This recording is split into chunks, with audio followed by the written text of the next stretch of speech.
Salve, salve família vascaína, Eduardo Lima. Vimos aí a entrevista do Pedrinho em São Januário com o seu corpo jurídico aí, falando sobre a liminar que tirou a empresa SecSec aí do poder, né? O Vasco Associativo assume a SAF, o Vasco Associativo 30%, a SAF 70% com a empresa SecSec, assume. Pedrinho disse que nada muda, que o Vasco continua sendo SAF. Ele diz, perguntaram de aporte vindo aí em setembro, o aporte que era para vir, deixar de vir. Ele falou que continua a mesma coisa, que ele tem um plano B. Temos de ver que plano B é esse. Ele deixou no ar esse plano B. Ele disse que tudo que aconteceu, a Betfy, tudo que... isso já foi jurídico. Tudo que era para passar pelo corpo jurídico nunca passou.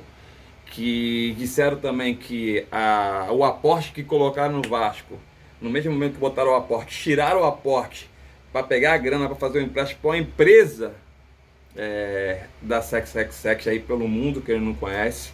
Então vimos mais que a empresa SecSec aí pelo mundo tá ferrando várias empresas.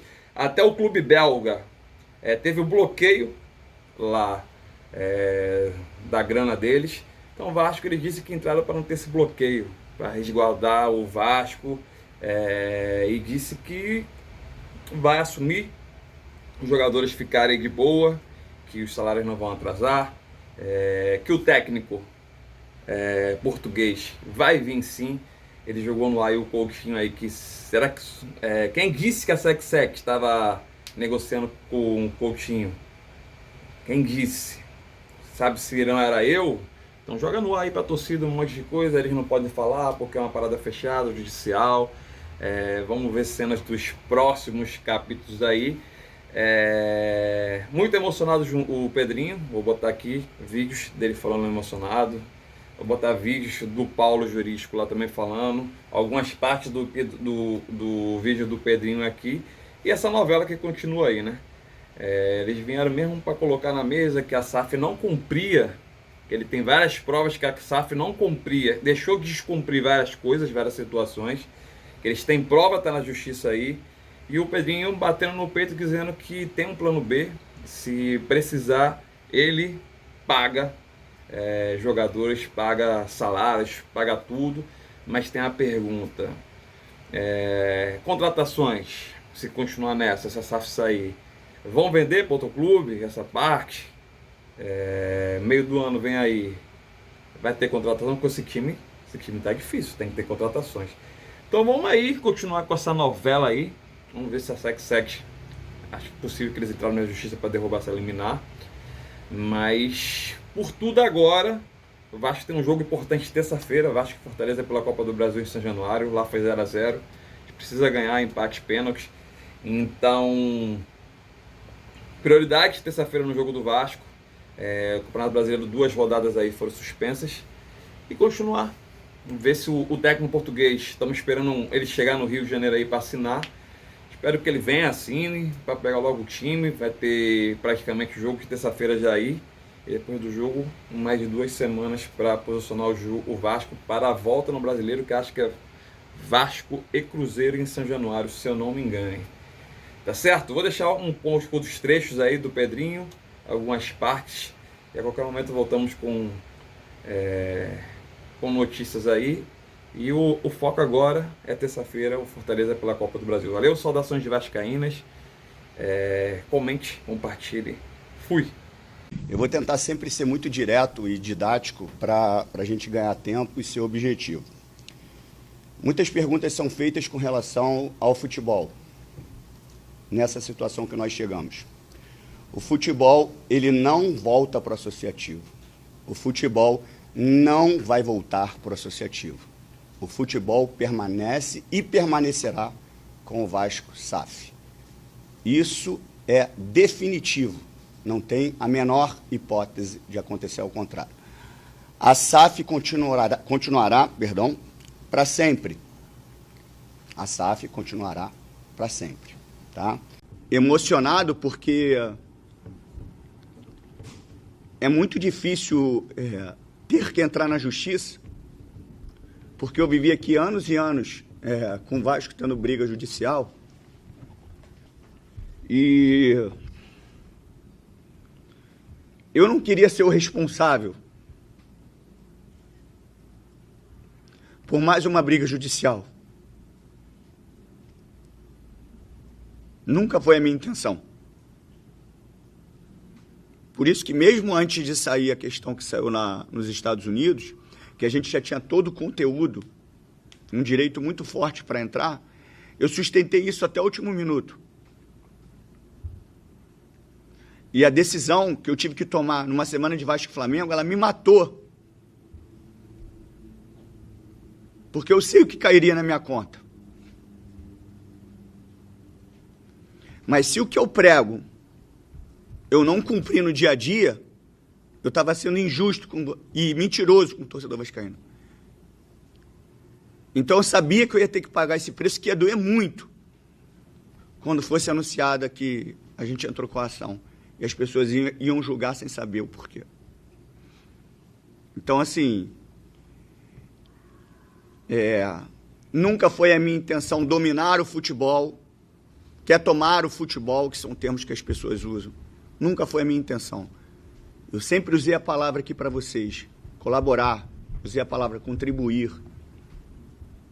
No tanto que tudo que eu possa vir a indicar em algum momento esportivamente, para a SAF ou para a própria 777, a gente não sabe. As pessoas acham que a decisão ela parte só de um aspecto, nesse caso era jurídico, e eu estou muito bem acompanhado do meu corpo jurídico, representado pelo Paulinho e pelo Carregal, e eu dei um pitaco do aspecto esportivo, que mesmo sem gerenciamento, eu falei, gente, não tem como a gente segurar para depois do Vasco e Flamengo, só que depois do Vasco e Flamengo a gente ainda tem Vasco e Fortaleza, e depois do Vasco e Fortaleza a gente tem Vasco e Palmeiras, mas eu sei do impacto do Vasco e Flamengo.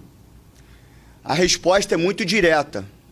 Você quer salvar o Vasco? Então tem que entrar agora. E eu sabia que as pessoas não entenderiam.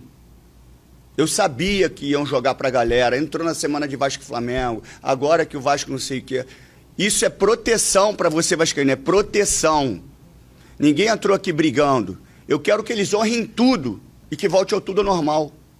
E se isso não acontecer, que entre outra empresa e respeite o Vasco dentro das questões contratuais e dentro da questão histórica do Vasco, que não é o caso da briga judicial. A briga judicial, infelizmente, acontece por questões jurídicas.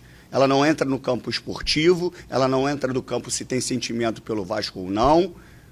É uma ação imediata e emergencial. Que isso fique muito claro para o torcedor vascaíno. Seria muito cômodo para mim, presidente do associativo, e todos sabendo as restrições que eu tinha dentro de um contrato, mas que nunca deixei de sinalizar para o torcedor vascaíno tudo que eu já sabia que estava acontecendo e o que poderia acontecer, tá? Mas seria muito fácil para mim eu lavar minhas mãos, ficar sentado na cadeira, esperando o caos acontecer, e depois de tudo falar para vocês assim, eu avisei. Seria cômodo para mim. O mais difícil para mim, que seja muito claro, é ter que ter entrado com a ação.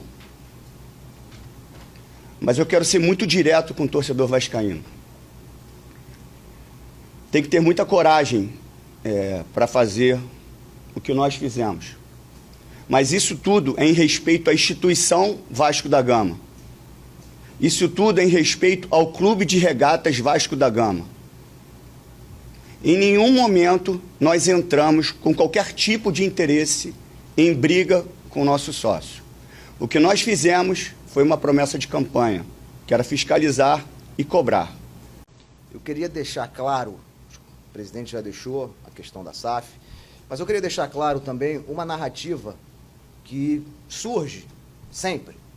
Vocês premeditaram, vocês já entraram querendo o caos. Isso é mentira, mentira. Obviamente que todos nós, assim como vocês, tinham total ciência da situação da 777 no mundo. E aqui eu trouxe uma matéria que saiu no dia 7/11/2003, perto da eleição, no GE 23, cujo título é 777 omitiu prejuízo de 3 bilhões em processo de compra do Everton, diz revista. Aí eu pergunto a vocês, a gente assume, o presidente é eleito, vocês acham que a gente ia desconsiderar uma notícia dessa no GE? Isso é impossível. É óbvio que a gente entrou com dever de cautela, diligência. A gente conversou sobre isso, presidente, antes da eleição. Presidente, temos que monitorar. Talvez tenhamos um problema no curto, médio prazo por conta das notícias. Então seria uma loucura nossa não considerar, não acompanhar a situação da 777 no mundo.